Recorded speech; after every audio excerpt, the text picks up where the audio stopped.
Muy bien, un gusto de saludarlos, mis queridos amigos. Estamos ya comenzando el curso interactivo La Fe de Jesús, y en esta oportunidad nuevamente me acompañan mis amigos Alex y Andrea Escalona, que nos están acompañando.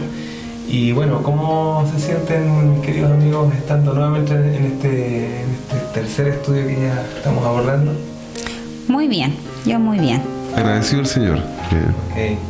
Bien, y bueno, para los que no tienen su estudio bíblico, su curso, no se olviden, ahí abajo vamos a poner en la descripción, vamos a poner el teléfono al cual tú puedes llamar para poder contactarte con nosotros y así pedir gratuitamente tu guía de estudio La Fe de Jesús. Si quieres ver los otros capítulos que ya se emitieron, métete a las plataformas como en YouTube, buscándonos como Radio Shabbat Vallenar, sí, y a la página de Facebook, ¿no?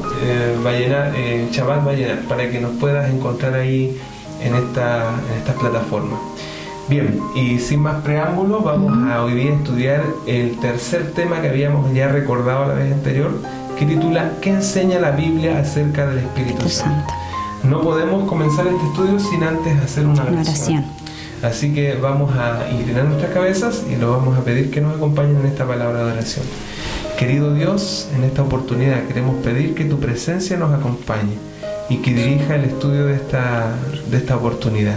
Bendice a nuestros queridos amigos también que nos están escuchando, en el nombre de Jesús. Amén. Amén.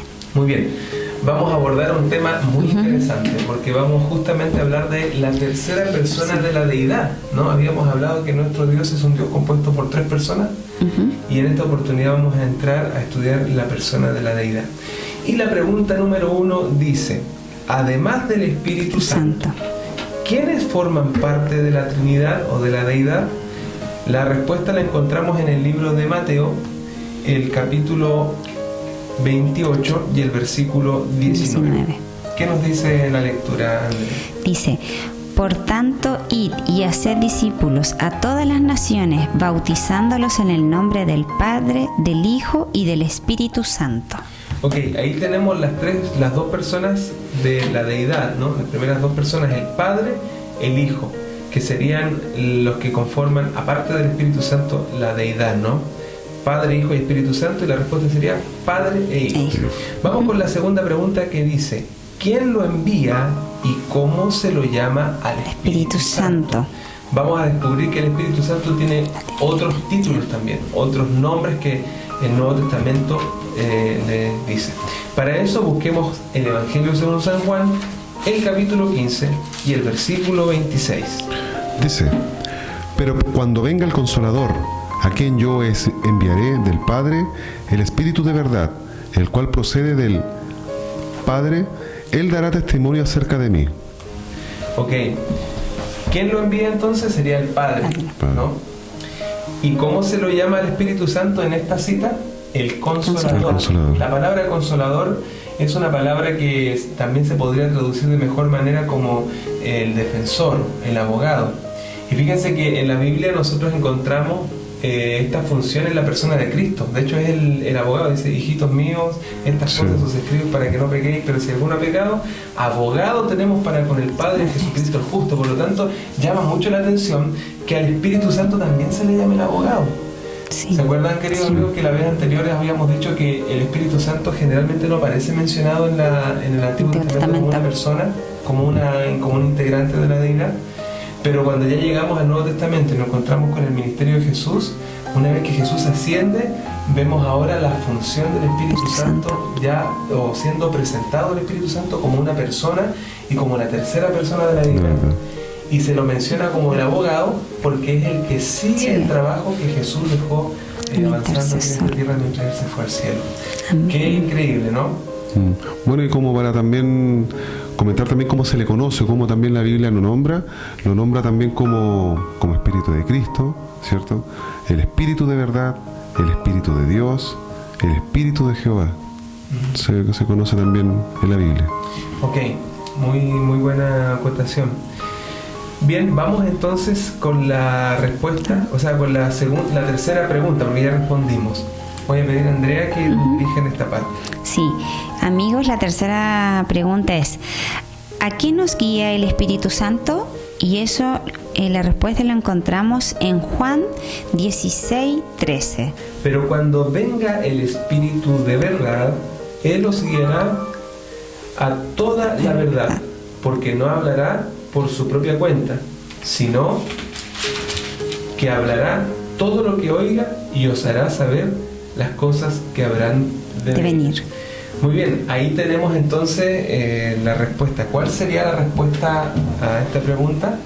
Sería a toda la verdad. Muy bien, y esto es importante a toda la verdad. Tenerlo en claro, ¿cierto? Porque una de las primeras iniciativas que el Espíritu Santo hace en el corazón de una persona que Dios quiere alcanzar para hacer su salvación es guiarlo a estudiar la verdad. ¿Y cuál es la verdad? La Biblia, la Santa Biblia. ¿Qué podemos decir de esta iniciativa? ¿Por qué es tan prioritario para Dios a través del Espíritu Santo llevarnos a conocer la Biblia? ¿Habrá alguna razón por la cual el Espíritu Santo es lo primero que hace en el corazón de una persona? Para centrarlo en Cristo Jesús. La Biblia se centra en Cristo Jesús. Él es nuestra salvación, ¿cierto? Él es nuestro... Y lo alerta de muchas cosas, de muchas maneras. Y qué bonito escuchar el tema de lo que se dice la verdad, porque la verdad a nosotros nos hace libres. El ser libre, conocer la verdad, tomar tus decisiones en base a la verdad, no te hace esclavo de Satanás en este caso, del maligno, de lo malo. Claro. Y qué importante es decirle a nuestros amigos que la libertad también que encontramos en el estudio de la Biblia es aquella libertad de aquellos patrones de conducta que muchas veces nosotros heredamos de nuestra familia. A lo que muchas veces nosotros llamamos bueno, a veces la Biblia le llama malo. Y a lo que a veces nosotros le llamamos malo, cuando tú estudias la Biblia empiezas a encontrar que es bueno. Sí. O sea, los valores de Dios, los estándares de Dios, la forma que Dios ve la vida es diametralmente distinta a la forma que nosotros aprendimos a medida de nuestra cultura. Dice que somos producto de nuestra cultura, de tu ambiente. Pero muchas veces hemos nacido en familias disfuncionales, donde hubo abuso, en lugares donde los valores no eran los mismos que los que define Dios. Por lo tanto, realmente la Biblia es como un espejo, y nos va mostrando aquellas cosas de las cuales nos tenemos que hacer libres, ¿cierto? Pero lo más importante, nos muestra el camino para ser libres, que es Cristo Jesús. Cristo Jesús. Vamos entonces a responder la pregunta. ¿A qué nos guía el Espíritu Santo? A toda verdad. Vamos con la siguiente pregunta entonces. La siguiente pregunta dice, ¿de qué nos convence el Espíritu Santo? Y eso lo encontramos en Juan, versículo 16, capítulos del 8 al 11. Dice, y cuando Él venga, convencerá al mundo de pecado, de justicia y de juicio. De pecado por cuanto no creen en mí, de justicia por cuanto voy al Padre y no me veréis más, y de juicio por cuanto el príncipe de este mundo ha sido ya juzgado. Ok, fíjense que la respuesta la encontramos al principio del versículo. ¿Cuál sería, querida Andrea, para que nuestros amigos la coloquen en su estudio? Es de pecado, de justicia y de juicio. Ok. ¿Cómo se entrelaza todo? Sí. ¿Cierto? Acá lo que estaba hablando de que cuando tú pecas, ¿cierto? Que es la transgresión de la ley de Dios. Después, el Espíritu Santo te ayuda, acá dice que te convence de pecado. Te convence de que tú hiciste mal. Una vez que ya uno reflexiona y te das cuenta de que estás haciendo mal, ya empiezas a entrar por el camino de la justicia. Lo primero que una persona, hay una ley de la salud que dice que para que la persona se sane, primero tiene que reconocer que está enferma. ¿Cierto? Porque si no reconoce que está enferma, nunca va a ir a recurrir al médico. Claro. A través de la Biblia nosotros empezamos a darnos cuenta que los problemas no son tanto lo que hacemos. Básicamente el problema nuestro es un problema interno. No necesitamos solamente un cambio cosmético, sino que también necesitamos una transformación de adentro hacia afuera. Lo que la cultura, ni la educación, ni nada puede hacer, empezamos a darnos cuenta que lo que nos da la solución es Dios. Entonces ahí nos damos cuenta de la importancia de la convicción de pecado. Dios te hace ver la necesidad de Dios en tu vida. Bien, respondemos entonces la pregunta. De pecado, de justicia y de juicio, como lo habíamos reiterado. Ok. Vamos con entonces la siguiente pregunta. Dice, ¿qué seguridad nos trae el Espíritu Santo? Y eso lo encontramos en Romanos 8, del 8, 14, 16 y 10. Todos los que son guiados por el Espíritu de Dios son hijos de Dios. El Espíritu mismo da testimonio a nuestro espíritu de que somos hijos de Dios. Y si hijos, también herederos, herederos de Dios y coherederos con Cristo, si es que padecemos juntamente con Él, para que juntamente con Él seamos glorificados. Qué maravillosa convicción. O sea, después de hacerte ver tu necesidad y tu desesperada condición de un cambio interno, si tú cedes a esa convicción, viene lo tan anhelado por el ser humano. Pasamos de ser hijos de Satanás, así lo plantea la Biblia. Pasamos de ser extraños, ¿no? Personas ajenas a Dios. Ahora nos transformamos en verdaderos hijos de Dios. Es como que Dios nos adopta a esta nueva familia. Coherederos seremos de Jesús, herederos del Padre, y aparte vamos a ser glorificados. Y el mismo Espíritu te convence de eso. O sea, es como después de la tormenta viene la calma. Entonces es increíble el trabajo del Espíritu Santo. ¿Y cómo es que nos convence de que somos hijos de Dios? ¿Qué es lo que experimenta uno cuando se hace esta acción en la vida de uno? Tú cuando eres ya hijo de Dios, eres hijo del Rey del Universo, eres hijo de lo máximo, ¿cierto? Del Omnipotente, y al ser hijo de Dios, personas nos sentimos protegidas, nos sentimos, ¿cierto?, que Dios es nuestro escudo, andamos no con vergüenza. Es totalmente distinto cuando tú eres hijo de Dios, porque eres hijo del Rey. También otra de las cosas que yo creo que generamos cuando estamos siendo convencidos por el Espíritu Santo es la convicción del perdón de los pecados y también de una nueva ley que mueve nuestras vidas. La idea es que no vayan a entender que esto es egocentrismo puro el que se siente después de haberse aceptado a Cristo. No, al contrario, esa nueva ley es el amor. Vamos a seguir y vamos a pedir a alguien que nos ayude con las preguntas que restan, con la respuesta, mejor dicho. ¿Qué seguridad, cierto, nos trae el Espíritu Santo? La seguridad de que somos hijos de Dios. Sí. Siguiente pregunta número 6. Dice, ¿cuánto tiempo estará el Espíritu Santo con los fieles? La respuesta la encontramos en San Juan capítulo 14, versículo 16.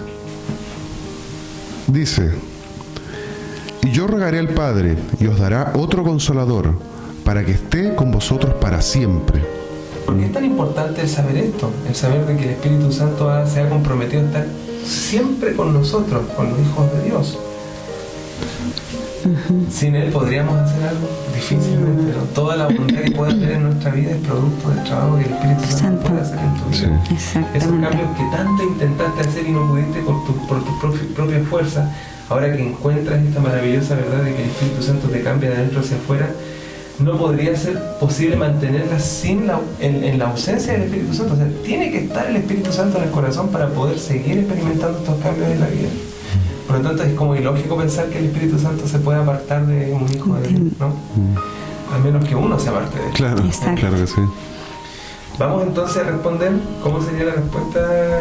Bueno, para la pregunta, ¿cuánto tiempo estará el Espíritu Santo con los fieles? Para siempre. Okay. Seguimos con la siguiente pregunta número 7. ¿Cuál es la condición para recibir el Espíritu Santo? Lo encontramos en la Sagrada Escritura, en Hechos capítulo 5, versículo 32. Nosotros somos testigos suyos de estas cosas, y también el Espíritu Santo, el cual ha dado Dios a los que le obedecen. Qué interesante, la obediencia como una condición para recibir el Espíritu Santo. Sí. ¿Por qué será que es necesaria la obediencia? Porque la obediencia te refleja el amor. La obediencia va muy de la mano con el amor. De hecho, en la Biblia, en el jardín del Edén, cuando fue la caída fue por desobedecer una orden. Y no olvidemos que Dios dice, si me amás, guardad mis mandamientos, guardad mis órdenes, o lo que yo te estoy proponiendo para que seas feliz, estés bien. Y ya al reflejar una desobediencia, cierto que hubo en ese sentido un sinónimo de que no hubo amor. Y acá en la pregunta Dice, ¿cuál es la condición para recibir el Espíritu Santo? ¿Cierto? La respuesta que lo estaba indicando era obedecer a Dios, y obedeciendo demostramos que lo amamos. Exactamente, una buena relación con Dios también. No, es importante. De hecho, la palabra que utilizaste, una buena relación con Dios, no tenemos que olvidar que el Espíritu Santo es una persona, ¿comprenden? Entonces, como una persona, Él nunca, como Dios, ¿no?, nunca va a violentar la puerta de tu corazón. Requiere de tu decisión. Sí. Y cuando hablamos de obediencia estamos hablando de decisión, ¿no? De la decisión de cada día. De hecho, cuando el Espíritu Santo te guía a la verdad, tú tienes que decidir, o sea, tienes que obedecer. O sea, tienes dos opciones: o leer la Biblia así como te lo está planteando, está urgiendo de estudiar, o simplemente decir no. Pero la condición es necesaria de la obediencia para recibirlo, ¿no? Bien, y avanzamos con la respuesta. ¿Cuál sería? La respuesta sería obedecer a Dios. Ok. Siguiente pregunta. ¿Cuál es el fruto del Espíritu Santo? La respuesta la encontramos en Gálatas, capítulo 5, versículo 22 al 26. Pero el fruto del Espíritu es amor, gozo, paz, paciencia, benignidad, bondad, fe, mansedumbre, templanza. Contra tales cosas no hay ley. Pero los que son de Cristo han crucificado la carne con sus pasiones y deseos. Si vivimos por el Espíritu, andemos también por el Espíritu.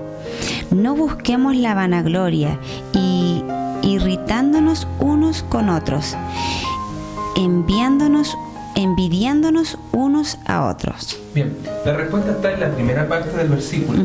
Dice, más el fruto del Espíritu Santo es amor. Y fíjense que después habla de otros, paz, paciencia, pero al final de cuentas, todos esos frutos son derivación del amor, ¿no? Y el amor de Dios habíamos dicho que no es un sentimiento solamente, involucra sentimientos, pero es un principio regidor, es un móvil en la vida de uno, es lo que nos moviliza. Sí. Una vez que el Espíritu Santo logra hacer esas etapas de guiarte a la verdad, convencerte de pecado, llevarte al arrepentimiento, y tú le abres tu corazón, Él te confirma de que eres hijo de Dios, pero también ¿qué va haciendo? Va poniendo este fruto maravilloso que es el amor. Sí. Y ya tu vida no gira en torno a ti mismo, sino que gira en torno a Dios. Mire, pastor, quisiera complementar un poquito el tema, porque, bueno, me gusta el campo, me he dado cuenta que he plantado algunos árboles y me han entregado algunos frutos, que esa palabra fruto por lo general siempre las personas lo ven como algo tan... es plantar y cosechar, y no es así. Acá el Espíritu Santo, cuando está generando la obra, coloca la semilla que viene siendo la palabra de Dios, que nosotros no teníamos. Está la semilla ahí. Y después con la paciencia, ¿cierto?, con la benignidad, empieza a hacer un trabajo donde es lo mismo que la planta, la empieza a nutrir, ¿cierto?, le empieza a entregar vitaminas, aire, fertilizantes, empieza a protegerla de las cosas externas que pueden dañarla. Todo eso está haciendo el Espíritu Santo en ti. Y después va a haber un fruto que va a tener que ser bueno, va a tener que ser un buen fruto. Pero si no lo acercamos, vamos a tener mal fruto en nuestras vidas. Muy bien, vamos entonces a responder la pregunta de esta, o sea, la respuesta de esta pregunta. ¿Cuál sería, querido Ale? ¿Cuál es el fruto del Espíritu Santo? Amor, gozo, paz, paciencia, benignidad, bondad, fe, mansedumbre, templanza. Pero la principal, el amor. Muy bien, después de todo esto que hemos estudiado, vamos entonces a leer esa partecita que dice ¿qué debo hacer? Primer consejo, querida Andrea. No entristecerlo. Okay. Estamos hablando, no entristecer al Espíritu. Al Espíritu Santo, entendiendo una persona, ¿sí? Después, sería la segunda recomendación. No blasfemar o maldecir al Espíritu Santo. Bueno, explicar que maldecir al Espíritu Santo en este caso vendría a ser no poner resistencia. O sea, cuando ahí dice que hay un pecado solamente que Dios no puede perdonar, y es el pecado de maldecir o blasfemar contra el Espíritu Santo. Entonces mucha gente tiene dudas en cuanto a esto, pero blasfemar o maldecir al Espíritu Santo, según la Biblia, sería no permitirle al Espíritu Santo hacer el trabajo que Él quiere hacer en tu vida. Por ende, no podría haber perdón, por ende no podría haber salvación, no habría nada. O sea, Espíritu Santo y Cristo trabajan juntos. pero ambos requieren que tú y yo le demos cabida a nuestro corazón, ¿cierto? Y vamos con la última, que sería solicitarlo a Dios. Que ese sea nuestro deseo, ¿cierto? Un deseo constante. Bien, querido amigo, vamos entonces concluyendo la lección de esta oportunidad, y para eso te invitamos a que puedas junto con nosotros leer el compromiso de fe que está al final del estudio. Para eso vamos a leerlo juntos todos y lo vamos a hacer a la cuenta de 3. 1, 2 y 3. Después de haber leído y entendido, mi decisión personal es: creo que el Espíritu Santo es real y deseo que tome posesión de mi vida. Si ese es tu deseo, querido amigo y amiga, te invitamos a que puedas poner ahí un sí o tu firma. Y bien, vamos a despedirnos de nuestros amigos, pero ahora vamos a hacer de una forma especial, como lo hemos hecho antes, con una oración. Voy a pedir a Andrea que nos dirija en esta oportunidad con esta oración. Señor, te damos las gracias por este estudio que hemos tenido hoy en este día. Para nuestros amigos hemos hablado del Espíritu Santo, Señor. Aquí hemos encontrado lo que tú nos pones en tu palabra, Señor, para que nuestros amigos entiendan qué significa el Espíritu Santo. Así que, Señor, te damos las gracias por este día que nos has dado también, y también una bendición especial por nuestros amigos que nos están viendo hoy a través de nuestro programa La Fe de Jesús.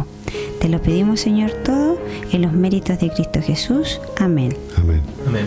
Muy bien, nos vemos entonces en la siguiente lección, y de esta manera nos despedimos de ti. Que Dios te bendiga mucho. Hasta luego.